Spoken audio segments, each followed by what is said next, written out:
सभी प्यारे छात्रों को प्रेम सर यूट्यूब चैनल पर हार्दिक स्वागत करता हूं। आप सभी मेरी इससे पहले वाली वीडियो संधि की देख चुके होंगे और मुझे पूर्ण उम्मीद है कि बिल्कुल समझ गए होंगे। समझिएगा क्यों नहीं, क्योंकि आप लोग काफ़ी समझदार हैं और काफ़ी मेहनत करते हैं, काफ़ी मेहनती हैं आप लोग। जो होता है इसमें कोई जो होता है कमी नहीं है, मेहनती में जो होता है कोई कमी नहीं है। जो होता आप लोग काफ़ी मेहनत करते हैं, बिल्कुल जो होता है समय पर तमाम वीडियो को देखते हैं।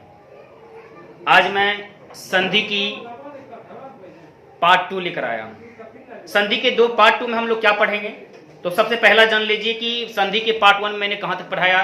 तो संधि के पार्ट 1 में पढ़ाया कि संधि के कितने भेद होते हैं, तो जवाब दिए थे संधि के 3 भेद होते हैं।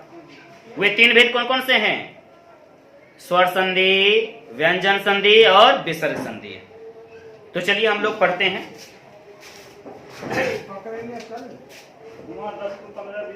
क्या था सवाल, याद रखिएगा, संधि के प्रकार। तो संधि कितने प्रकार के होते हैं, तो याद रखिएगा संधि 3 प्रकार के होते हैं। संधि कितने प्रकार के होते हैं, तो संधि 3 प्रकार के होते हैं। सबसे पहला प्रकार जान लीजिए स्वर संधि, जिसका दूसरा नाम मैंने बताया था अच संधि। अच संधि और दूसरा नाम हो जाता है व्यंजन संधि, जिसका दूसरा नाम हल संधि। और तीसरा विसर्ग संधि। विसर्ग संधि जिसका नाम मैंने बोला था, बोल सकते हैं, अयोगवा संधि। अयोगवा संधि, तो क्या अयोगवा में अनुस्वर और विसर्ग आता है और इसमें विसर्ग का ही काम होता है, इसलिए तो अयोगवा संधि कहते हैं। तो सबसे पहला संधि कौन हो गया जी? स्वर संधि, जिसका दूसरा नाम क्या हो जाता है? असंधि। और व्यंजन संधि, जिसका दूसरा नाम हल संधि। और विसर्ग संधि, जिसका दूसरा नाम अयोगवा संधि। आप लोग अपने आप में भी संधि रखिएगा। जब देखते हैं ना तो जोड़िए एक दूसरे को कॉल कीजिए कि लाइव क्लास स्टार्ट हो गई है, ठीक है। देखो जल्दीबाजी में जो होता है, वरना छूट जाएगी जो होता है। इस तरह संधि करके रखिए जो होता छात्रों को। तो सबसे पहला नंबर जो होता क्या हो गया? स्वर संधि। तो मन में प्रश्न उठता होगा, सर इसकी परिभाषा कैसे जानेंगे? सर इसकी परिभाषा कैसे जानेंगे? तो परिभाषा याद है ना, संधि की परिभाषा, दो वर्णों के मेल से जो विकार होता है, दो वर्णों के मेल से जो विकार होता है उसे संधि कहते हैं। तो यहाँ क्या लिखा हुआ है जरा देखिए तो, स्वर लिखा हुआ है। अरे बोलिए ना, स्वर लिखा हुआ है। तो बताइए यहाँ जो स्वर लिखा हुआ है ना, तो बोलेंगे दो स्वर वर्णों के मेल से जो विकार होता है,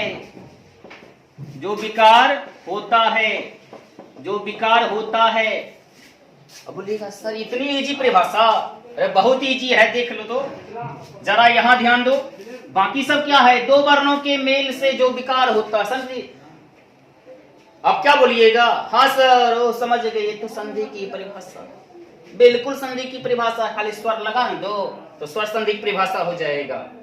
स्वर लगा दो, खाली स्वर संधि की परिभाषा हो जाएगा। आप सोच सकते वाह मस्त परिभाषा है सर। तो मस्त परिभाषा नहीं है, गजब लाजवाब परिभाषा है। तो दो स्वर वर्णों के मेल से जो विकार होता है उसे स्वर संधि कहते हैं।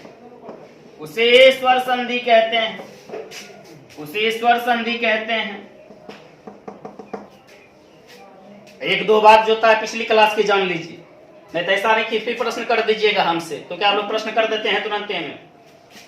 तो प्रश्न क्या जो था कर पाइएगा जो था, सर स्वर वर्ण कौन कौन है? तो मैंने बताया था ना, संस्कृत में स्वर वर्णों की संख्या कितनी है? 13 है। संस्कृत में स्वर वर्णों की संख्या कितनी है? तो 13 है। तो जरा समझिए 13 कौन कौन है? अ से लेकर दीर्घ ऊ तक कितना हो गया? 6 हो गया। काउंटिंग कीजिएगा, करवा देते हैं। अ आ हरस्व ई दीर्घ ई हरस्व ऊ दीर्घ ऊ। काउंटिंग कर लिए, देखिए तो 6 बने हुआ, हो गया होगा 6। देखिए 1 2 3 4 5 6 हुआ ना। अब जरा ध्यान दीजिएगा जो था अब फिर बोल देंगे जो था ए से लेकर आओ तक, तो ए आई ओ औ।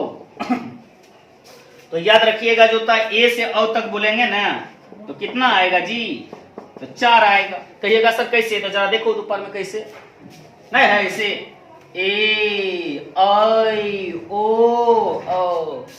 ओ सर हो गया 4 हो गया सर, बचा हुआ 3 तो रह गया, तो बिल्कुल 3 बचा हुआ है। तो हरसबरी हो गया, एक हो गया हरसबरी और दूसरा हो गया दीर्घरी, तीसरा हो गया लिरी। अब 13 हुआ ना, क्योंकि अ से दीर्घ उ तक कितना हो गया, 6 हो गया। ए से लेकर आओ तक कितना हो गया, तो 4 हो गया। ये हरसबरी दीर्घरी और लिरी कितना हो गया, 3 हो गया। तो बताओ तीनों का अगर जो होता है जोड़ दोगे तो बिल्कुल 13 हो जाता है। 6 4 10 3 13। उसके बाद जान लीजिए पहली बात तो जान की। अब कहिएगा सर स्वर वर्णों में जो होता है स्वर संधि में केवल स्वर वर्णों का मेल होगा, बिल्कुल केवल स्वर वर्णों का मेल होगा, इसमें व्यंजन वर्ण का मेल नहीं होगा। कितना हो जाएगा, स्वर वर्ण का मेल हो जाएगा।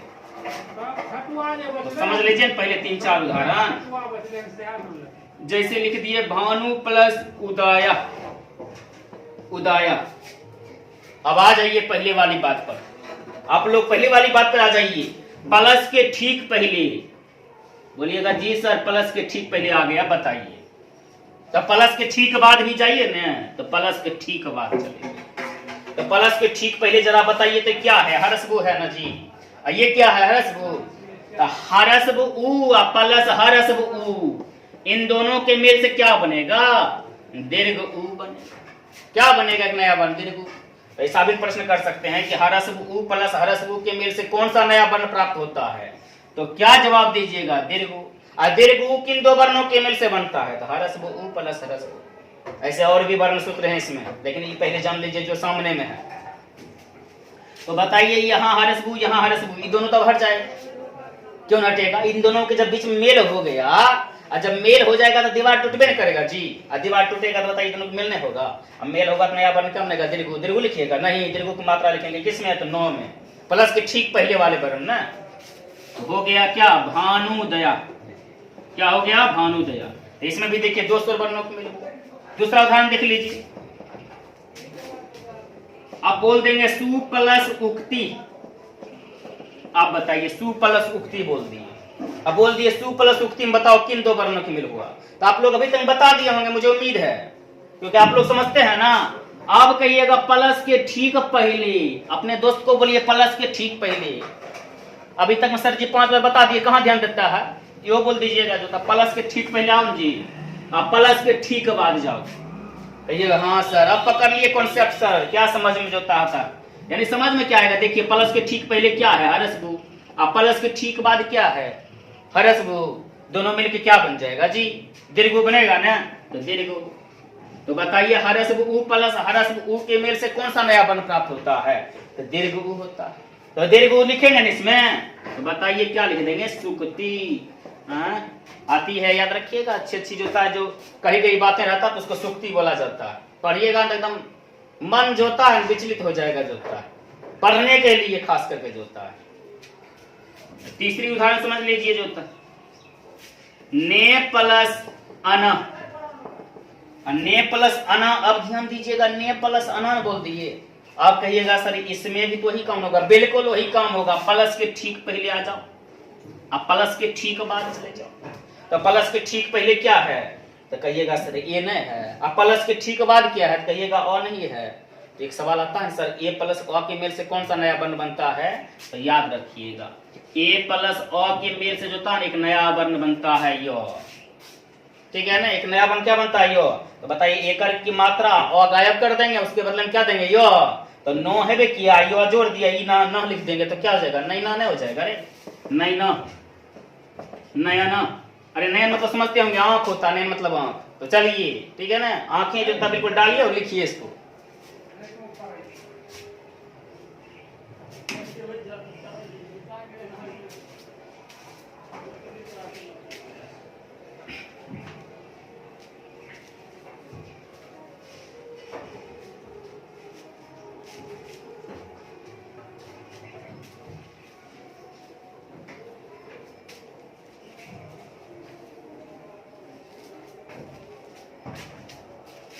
अब देख लिए स्वर संधि की परिभाषा जान ली। अब किसकी जानेंगे तो दूसरा भेद जाना, देखिए क्या है दूसरा भेद का नाम जान लेते हैं। दूसरे भेद को बोलते हैं व्यंजन संधि। व्यंजन संधि। अब आप लोग जो था परिभाषा जो था जानने के लिए बड़ा उतावला हो उठे होंगे। क्यों उतावला हो उठिएगा? संधि की परिभाषा जानते हैं ना, दो वर्णों के मेल से जो विकार उत्पन्न होता है, दो वर्णों के मेल से जो विकार उत्पन्न होता है उसे क्या कहते हैं? संधि कहते हैं। स्वर संधि की परिभाषा बोलिए। बहुत अच्छा बोल दिए आप लोग। जो होता है दो स्वर वर्णों के मेल से जो विकार उत्पन्न होता है उसे स्वर संधि कहते हैं। तो व्यंजन संधि जानिए। व्यंजन वर्ण के साथ, व्यंजन वर्ण के साथ, व्यंजन वर्ण के साथ, व्यंजन वर्ण के साथ स्वर या व्यंजन वर्ण के मेल से, व्यंजन वर्ण के साथ स्वर या व्यंजन वर्ण के मेल से, स्वर वर्ण के व्यंजन वर्ण के साथ, तो ध्यान रखिएगा व्यंजन वर्ण के साथ, व्यंजन वर्ण के साथ स्वर या व्यंजन वर्ण के मेल से, तो व्यंजन वर्ण के साथ स्वर या व्यंजन वर्ण के मेल से जो विकार होता है, जो विकार होता है, जो विकार होता है उसे व्यंजन संधि कहते हैं। उसे व्यंजन संधि कहते हैं। उसे व्यंजन संधि कहते हैं। तो क्या लिखा है जरा ध्यान दिए आप लोग। व्यंजन वर्ण के साथ स्वर या व्यंजन वर्ण के मेल से जो विकार होता है उसे व्यंजन संधि कहते हैं। तो व्यंजन वर्ण के साथ थोड़ा एक सवाल जो था जाने लीजिए पहले जो था, जिस तरह जाने स्वर संधि में। तो व्यंजन वर्ण की संख्या कितनी है? व्यंजन वर्ण की संख्या है, व्यंजन वर्ण की संख्या 33 है। व्यंजन वर्ण की संख्या 33 है। तो कहिएगा सर जल्द गिनती करवा दीजिए, जल्दीबाजी में सर गिनती कर लीजिए। वर्ग वाला पहले जान लीजिए। कवर्ग, चवर्ग, टवर्ग, टवर्ग, पवर्ग। समझिए क्या हुआ? अरे सब समझ गए होंगे आप लोग कि प्रत्येक वर्ग वाले में कितने कुल वर्ण कितने होते हैं? तो 5 होते हैं। तो बताइए, कहिएगा सर ये तो याद करने में बिल्कुल जो होता हलवा है। कैसे कहिएगा हलवा है? सर ये 5 को है वो किया, प्रत्येक वर्ग में 5 वर्ण होते हैं, कितना अच्छा है। तो सही बोले। अब 5 गुना 5 कर दें सर 25 सर, लेकिन 8 को जो बचा रह गया उसके बारे में थोड़ा बता दीजिए। तो उसके बारे में भी जान ले लीजिए। य से ह तक, ये तो आप लोग काउंटिंग करना जानते होंगे। य से ह तक जो होता है, य हो गया, र हो गया, ल हो गया, ब हो गया, तालव्य से हो गया, मूर्धन्य से हो गया, दंत से हो गया, ह हो गया। अब जरा काउंटिंग कर लीजिए तो 8 गुना होता है। देख लीजिए तो 1 हो गया, 2, 3, 4, 5, 6, 7, 8। अब बोलिएगा सर ये बच्चा वाला काउंटिंग हमसे करवा रहे हैं, तो तुम लोग काउंटिंग नहीं करेगा तुम करेगा जो होता है, तब 33 पूरेगा जो होता है। तो 25 वो हो गया जी। य से ह तक 8 को हो गया, 25 और 8 33। तब बताइए आप लोगों की गणित कितनी अच्छी है, तुरंत जोड़ लेते हैं। लेकिन कहते हैं काउंटिंग करेंगे, काउंटिंग नहीं कीजिएगा तो कम चलेगा। तब दूसरों को बताइएगा जो है व्यंजन वर्ण की संख्या 33 कैसे है जो है। तो वर्ग हो गया 5 को वर्ग वाला, कवर्ग हो गया, चवर्ग हो गया, टवर्ग हो गया, तवर्ग हो गया, पवर्ग हो गया। य से हो तक क्या हो गया? हो गया ना। तो 5 को वर्ग, पांचों में जो होता है कितना? 5 वर्ण होता है। नहीं तो 5 गुना 5 की जगह 25 होगा। य से हो तक गिनती की जगह कितना हो जाएगा? 8 होगा।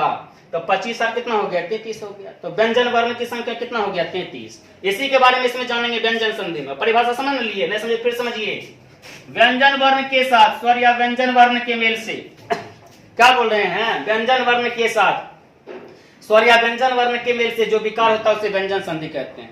आप लोग भी कहिएगा सर समझे हुए हैं, छोड़ दीजिए, इतना सारा याद रहता है। व्यंजन वर्ण के साथ जब स्वर या व्यंजन वर्ण मिलेगा तो उसको व्यंजन संधि कह देंगे। उदाहरण देख लीजिए पहले।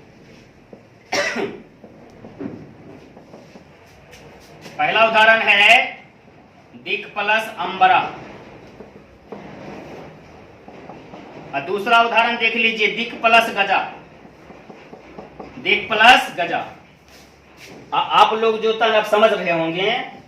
हाँ सर थोड़ा सा बताइए तो परिभाषा में कैसे सही हो जाएगा। तो परिभाषा देखो तो व्यंजन वर्ण के साथ न जी, तो व्यंजन वर्ण के साथ, यहाँ देखो कौन चीज नजर आ रहा है तुमको? व्यंजन वर्ण नजर आ रहा है ना। अब व्यंजन वर्ण के साथ ही प्लस के ठीक के बाद कौन सी नजर आ रहा है? और नजर आ रहा है, कौन सी है? स्वर्ण है ना।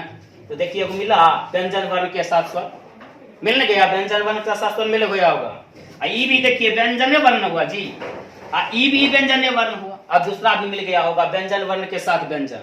आप समझ गए होंगे आप लोग जो होता है, नहीं समझे? फिर से समझ लीजिए, देखिए ये व्यंजन वर्ण है, ये भी व्यंजन वर्ण। इसके ठीक बाद देखिए तो स्वर आया, इसके साथ ही स्वर आया। व्यंजन वर्ण है, इसके ठीक बाद व्यंजन आया, तो बताइए इसके साथ ही व्यंजन आया। इसलिए परिभाषा लिखा है व्यंजन वर्ण के साथ, व्यंजन वर्ण के साथ स्वर या व्यंजन वर्ण के मेल से जो विकार होता है उसे क्या कहते हैं? उसे कहते हैं व्यंजन संधि। अब कहिएगा सर ये कैसे पता चलेगा कि नया वर्ण कौन बनेगा? तो इसके बारे में सब सूत्र है, चिंता मत करो। अब ध्यान दो, यहां पर जो होता है याद रखिएगा क हलक न है। नियम थोड़ा सा समझ लीजिए, थोड़ा सा जो कहता है यदि पांचों वर्गों के, ये सब पढ़ाएंगे आपको, हम छोड़ेंगे ना, याद रखिएगा। पांचों वर्गों के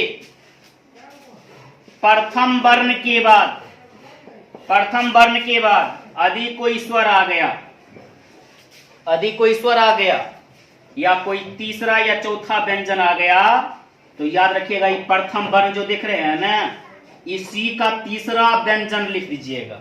नहीं समझे? अरे प्रथम वर्ण यहां अगर हम चौ देखेंगे ना तो यहां जौ लिखेंगे, यहाँ क देखेंगे तो यहाँ ग लिखेंगे, यहाँ ट देखेंगे तो यहाँ ड लिखेंगे, यहाँ तो देखेंगे तो यहाँ दो लिखेंगे, यहाँ प देखेंगे तो ब लिखे होंगे। समझिए आप कि लिखो बता दें, लिखो बता देते हैं। क देखेंगे ना, क हलन देख लेंगे ना तो यहाँ ग लिख देंगे, ग लिख देंगे। और चौ देख लेंगे तो यहाँ ज लिख देंगे। और ट देख लेंगे ना तो यहाँ ड लिख देंगे। तो देख लेंगे तो यहाँ क्या लिखेंगे? द लिख देंगे। और उसके बाद प अगर देख लिए तो यहाँ ब लिख देंगे। यहाँ प देख लिए तो यहाँ क्या ब। हाँ एक चीज याद रखिए। अब एक सवाल और है आपसे, सवाल आप भी कीजिएगा मुझसे कि सर एक चीज बताइए, जब व्यंजन वर्ण के साथ स्वर हो तो एक नया व्यंजन वर्ण जो नया बनता है, नया मतलब तीसरा जो व्यंजन बनता है उस पर हम पूरा पूरा लिख देंगे, आधा लिखेंगे? तो याद रखिएगा पूरा लिखिएगा। स्वर जब रहेगा तो पूरा लिखिएगा, स्वर जब रहेगा तो क्या लिखिएगा? पूरा लिखिएगा, पूरा पूरा, एकदम अधूरा नहीं लिखना है। अब व्यंजन रहेगा तब आधा लिखिएगा। तो सर आधा कैसे लिखेंगे? तो बताइए ग में जो होता है हालत नहीं देंगे, लाइन जो दे रहे हैं लाइन, ये लाइन छोड़ देंगे, अपने आप ही आधा हो जाएगा। हाँ एक लाइन दीजिएगा तब नहीं टिकल रहेगा, लाइनें हटा दीजिएगा तो अपने अधूरा हो जाएगा, गिर जाएगा जूता अपने। और जौ की बात कर रहे हैं तो जौ ऐसे हो जाएगा, दो की बात कर रहे हैं तो दो में हलंत ही देना पड़ेगा। इन्हें के ऊपर का लाइनें गायब कर दीजिएगा, नहीं समझ जाइए, ऊपर का लाइन गायब कर दिए तो आप भी गायब हो जाइएगा, जूता संधि वाला नंबर ही नहीं मिलेगा जूता को नंबर जूता। और उसके बाद जूता दो में भी हलन दे देंगे। हाँ गौ में तो आराम से क्या कीजिएगा, जूता लाइनें गायब कर दीजिएगा। अब समझ गए ये कब स्थिति आएगी? जब दोनों तरफ व्यंजन रहेगा तभी ना। तो नियम समझ गए होंगे, पांचों वर्गों के प्रथम वर्ण के बाद यदि कोई स्वर या तीसरा या चौथा व्यंजन आ जाएगा तो क्या कीजिएगा? पहला व्यंजन रहेगा उसी का तीसरा, तो हम तो वही तीसरा लिखे। देखिए तो क का ग, चौ का जो, ट का डो, त का दो, प का ब।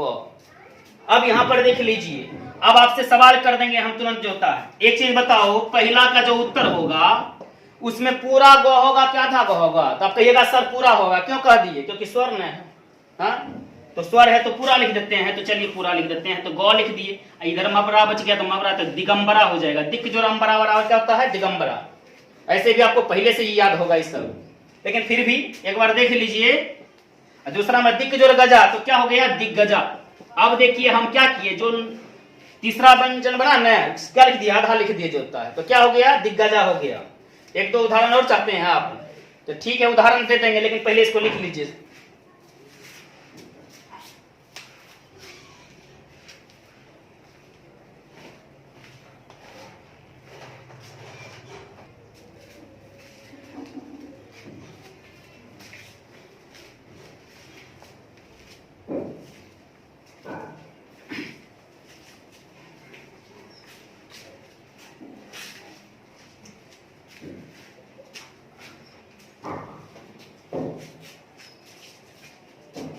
अब समझिए तीसरा भेद।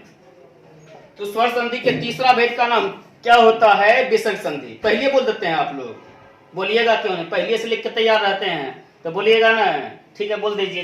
तो तीसरा भेद का नाम क्या हो गया जी? विसर्ग संधि। विसर्ग संधि। तो परिभाषा जानना है ना, तो याद रखिएगा, परिभाषा याद है ना व्यंजन वर्ण पे, व्यंजन संधि लिखाए थे, क्या लिखाए थे? व्यंजन वर्ण के साथ, व्यंजन वर्ण के साथ स्वर या व्यंजन वर्ण के मेल से जो विकार होता है उसे व्यंजन संधि। देख रहे हैं आप लोग बोल रहे हैं सर याद हो गया, कथी याद करवा रहे हैं? तो याद नहीं होगा, याद तो करवा रहे हैं पहले। अब विसर्ग संधि परिभाषा जानिए। विसर्ग के साथ, विसर्ग के साथ, देखो एगो लिख रहा है विसर्ग वर्ण के साथ, विसर्ग वर्ण नहीं होता, पहले लिखो ना, विसर्ग वर्ण होता है, की दिक्कत है? विसर्ग के साथ लिखो। विसर्ग के साथ स्वर या व्यंजन वर्ण, विसर्ग के साथ स्वर या व्यंजन वर्ण, स्वर या व्यंजन वर्ण के मेल से जो विकार होता है, विकार मतलब बार बार बोलना पड़ेगा, तो सुन लीजिए, विकार का परिवर्तन होता है। तो विसर्ग के साथ स्वर या व्यंजन वर्ण के मेल से जो विकार होता है उसे विसर्ग संधि कहते हैं, उसे विसर्ग संधि कहते हैं, उसे विसर्ग संधि कहते हैं, उसे विसर्ग संधि कहते हैं। अब आप लोग ये समझ गए होंगे, ओ स्वर वर्ण में ट्रिक क्या था कि प्लस के ठीक पहले भी स्वर वर्ण और प्लस के ठीक बाद भी स्वर वर्ण। अब व्यंजन वर्ण में क्या था? प्लस के ठीक पहले व्यंजन और प्लस के ठीक बाद स्वर व्यंजन। बारीकी से आप लोग समझ रहे हैं, इसलिए तो इससे जान रहे हैं जो था। अब तीसरा बात जान लीजिए, इसमें क्या रहेगा? प्लस के ठीक पहले विसर्ग, प्लस के ठीक पहले क्या रहेगा? विसर्ग रहेगा। जान लीजिए थोड़ा सा जो था, जैसे समझ लेते हैं हम लोग जो था, प्लस के ठीक पहले क्या होना चाहिए जी? विसर्ग होना चाहिए। अब देखिए, निजोर आकार, निजोर आकार, और दूसरा देखिए निजोर जना, निजोर जना, निजोर जना। ठीक उसी प्रकार जान लीजिए, दू प्लस आत्मा और दू प्लस जना, दू प्लस जना, तो दू प्लस आत्मा, दू प्लस जना। एक चीज और जान लीजिए, थोड़ा सा एक उदाहरण और देख लेते हैं जोता। जब इतना देख लिए तो एक उदाहरण और नहीं देख लेंगे? देख लेते हैं जोता। नी प्लस रोगा, ये 5 उदाहरण। अब पांचों उदाहरण में एक चीज ध्यान रखिएगा, प्लस के ठीक पहले तो विसर्ग, अब प्लस के ठीक पहले विसर्ग, अब प्लस के ठीक पहले विसर्ग, अब प्लस के ठीक पहले विसर्ग, अब प्लस के ठीक पहले विसर्ग, अब प्लस के ठीक बाद तो लफड़ा तो होगा। लफड़ा क्या होगा जी? जरा समझिए न, है देखिए क्या लिखा है, स्वर या व्यंजन। तो स्वर रहेगा जो नया वर्ण बनेगा पूरा पूरा, अभी जस्ट पढ़े थे हम लोग, और व्यंजन रहेगा तो अधूरा। तो याद रखिएगा, यहां पर जरा देख लीजिए, विसर्ग के ठीक पहले कौन सी मात्रा? ह्रस्व की मात्रा। विसर्ग के ठीक पहले कौन सी मात्रा? ह्रस्व की मात्रा। विसर्ग के ठीक पहले कौन सी मात्रा? ह्रस्व की मात्रा। अब विसर्ग के ठीक पहले कौन सी मात्रा? ह्रस्व की मात्रा। ये सारे नियम पढ़ेंगे हम लोग, पहले समझ लीजिए। अब विसर्ग ठीक पहले ह्रस्व की मात्रा, लेकिन जरा विसर्ग के बाद देखिए, और याद रखिएगा ये तमाम विसर्ग जो था रॉ में चेंज होगा, तो किस में पूरा होगा किस में आधा, ये तो जानिएगा ना। तो इसमें स्वर्ण है तो पूरा हो जाएगा, ये विसर्ग और ये दोनों हट के जो था रान बन जाएगा। तो बताइए क्या हो जाएगा? निराकार, निराकार, ठीक है। इसमें जो होता है तो पूरा नहीं हो जाएगा, तो आधान हो जाएगा जी। तो क्या हो जाएगा? निर्जना हो जाएगा। क्या हो जाएगा? निर्जना। ये देखिए, विसर्ग के ठीक बाद कौन सी आन है तो स्वर्ण आ गया, पूरा रन हो जाएगा ना। तो क्या हो जाएगा? दुरात्मा। इसमें आधा हो जाएगा तो ऊपर रेख में हो जाएगा ना, तो क्या हो जाएगा? दुर्जाना हो जाएगा। क्या हो जाएगा? दुर्जाना। हाँ, इसमें देखिए गजबे नियम है, इसमें गजब की है कि पहले से रॉ बनता है, ये जो था पहले से रॉ आ गया प्लस के ठीक बाद। तो याद रखिएगा, इसमें बड़ा जो होता है स्पेशल नियम चलता है, अपने आप में खास है, विशेष है, याद रखिएगा। इसमें हमान को याद रखिएगा, इसमें क्या हो जाएगा? ये मात्रा जो देख रहे हैं यही बड़ा हो जाएगा, दीर्घी बड़ा हो जाएगा, तो हो जाएगा निरोगा। क्या हो जाएगा? निरोगा। देख रहे हैं तुम, सब्सक्राइब जो था बेल आइकन पहुंचने है, जल्दी दबा दो तो।